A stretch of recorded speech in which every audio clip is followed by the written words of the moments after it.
All right, we start our bulletin with some breaking news coming in. Former Air Force Chief SP Tyagi has made a statement in the court. He has put the onus on the Prime Minister's office. Says requirements were changed after meeting in the Prime Ministerial office. Claims he has proof that the money in question was actually earned out of agricultural land and that he cannot understand the logic behind arresting him.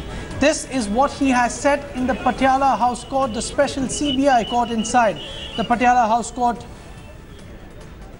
where he was. Now, there's another bit of breaking news coming in. The court has, and this is significant, this is essentially the point of the entire exercise, the court, CBI Special Court, has allowed 4 days of police custody of the former Air Force Chief SP Tyagi, Sanjeev Tyagi and the lawyer Gautam Khaitan. This is the most important piece of information that we're bringing to you.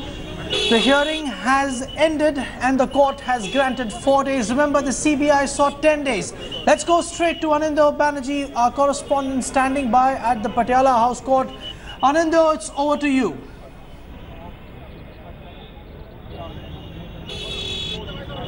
After 3 hours of long and crucial hearing at Patiala House Court in the CBI court, there was arguments and counter-arguments, Jugal. At the end of it, 4 days of police custody has been granted to CBI for all the 3 accused, including SP Tyagi, the main accused in this Augusta Westland scam that is worth almost 3,600 crores. And having said that, as you rightly mentioned, Jugal, there's another piece of very sensational claim that has been made by SP Tyagi inside the courtroom, and something that will have huge political ramification. He said that tweaking of the rules, bringing the specifications from 6,000 feet to 4,500 feet, so I beg your pardon, 6,000 meter to 4,500 meter above the altitude of the choppers were done after consultation and meeting with the PMO, and the then Prime Minister was none less than Manmohan Singh. That can only complicate the whole matter, will give a raise more questions than answers, and for sure will have huge political ramification pitching Congress against BJP, because there will be a plethora of blame claims now on. But the breathtaking news at this point of time is that yes, all the 3 accused have been granted 4 days of police custody, including the prime accused SP Tyagi. Back to you, Jugal. So extremely important to know, and you were telling us last time when we were conversing that SP Tyagi had sought to speak right before the judge. He was given the permission in which he spoke what we've just reported. Could you bring us up to speed with what were the points, the duration of his talk before the judge? How did the judge really respond to him, and what was the CBI stand? After all, the CBI wanted 10 days but has only got 4 days.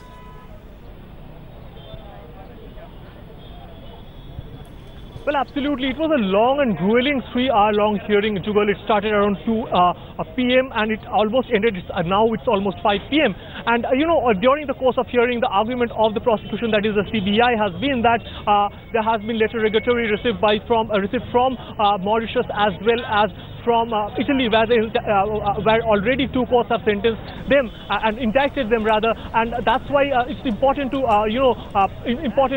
grill them under police custody. On the other side, the argument of the defense counsel were that there's no clinching proof, and if at all, what is that? Which something that CBI didn't disclose in front of them. Anindo, just hold your thoughts there. We are joined by Shivendra Srivastava, our correspondent, who was inside the court where the hearing was going on, about which you and I were discussing. Shivendra, please bring us up to speed. What was it that Air Chief Marshal SP Tyagi actually said to the judge, and why is it, on what grounds in fact is it that the court, despite the CBI seeking 10 days, only allowed them 4 days of police custody?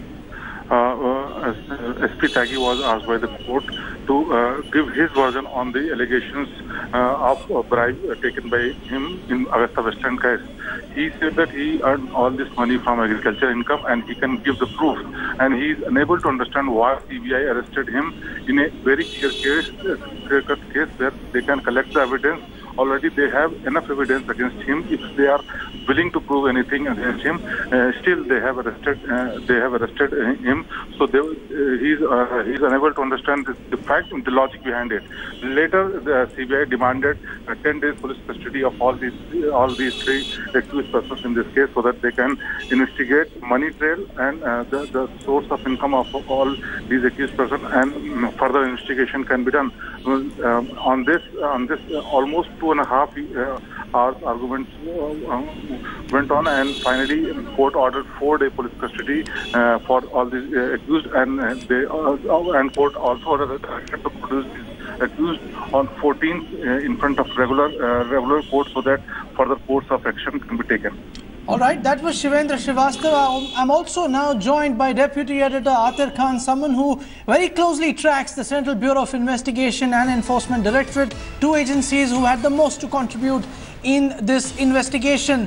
Atir, coming to you, CBI sought 10 days, got 4 days now. They've also told in the court that they've got fresh inputs from Mauritius as well as from Italy. Tell us, how does, in your understanding, the case moves ahead, and just what is likely to take place over the next 4 days? Well, you see, it is a normal procedure almost. The police or the CBI always seeks the maximum custody, but it is on the discretion of the court how much custody is given. So in this case, 4 days have been given. That's enough time for CBI to unravel the mystery behind what went, what happened, which led to the reduction in the altitude height and also cabin height to suit the contract in favor of Augusta Westland. Now, what we know from our sources is that during this file, the CBI is going to interrogate former Air Chief SP Tyagi because they are interested to find out as to who others were involved in the decision making. Since there was this committee which took the decision of reducing the altitude requirement, but then the CBI would like to know who were the other persons who were influencing this decision. So that will be very crucial. As far as the investigations are concerned, the CBI has got interrogatories from Mauritius and Italy, which will be quite crucial because now they have in their hands evidence to connect former Air Chief SP Tyagi with the kickback. That's what our sources are telling us, but you will get to know what are the details as the hearing takes place in the court and the CBI comes up with their findings. Atir, just hold your horses there. Now, just for our viewers' understanding, this is, of course, the VVIP helicopter scam. It means that the VVIPs, basically the President of India, the Prime Minister, and equivalent, perhaps the Defence Minister, Cabinet Ministers were the ones who were supposed to travel. So it isn't really a new fact or an intrigue factor that the PMO's involvement was there. In fact, in this entire procurement process, we'd seen the PMO, the SPG, the Defence Ministry, of course, the Indian Air Force, the several other agencies. It was an interagency kind of an operation. Now, going back to Anando Banerjee, Arvind, in this particular situation, how important or even how significant is it that Air Chief Marshal SP Tyagi says that the PMO was actually involved in the entire affair? It was anyways known. Do you believe that this has had any impact on the court actually lessening the CBI's plea for 10 days custody into 4?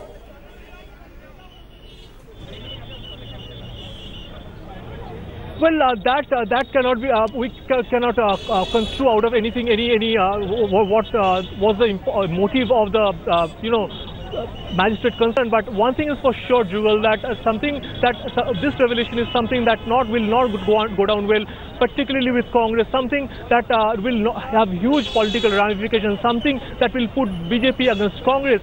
I mean, legalities aside, this is something very akin to what we found in the 2G scam, where the prime accused then minister, telecom minister, turned out and said that he did in consultation with the then Prime Minister Manmohan Singh. It is something very similar to that, if not absolutely. That this prime accused, a former Air Force chief, who is the prime accused in this Augusta Westland scam, saying that the tweaking of specifications, something which is the core core basis of the whole, argument of, bribe or kickback, whatever you call it, which is a whopping more than 350 crore, and everything has been done in consultation and after meeting the PMO officials. And that point of time, under his tenure, the Prime Minister was none less than Dr. Manmohan Singh, a Congress regime QPA2. So very clearly, a lot of questions that needs to be asked to the then regime, particularly the Congress party was in part, and also it has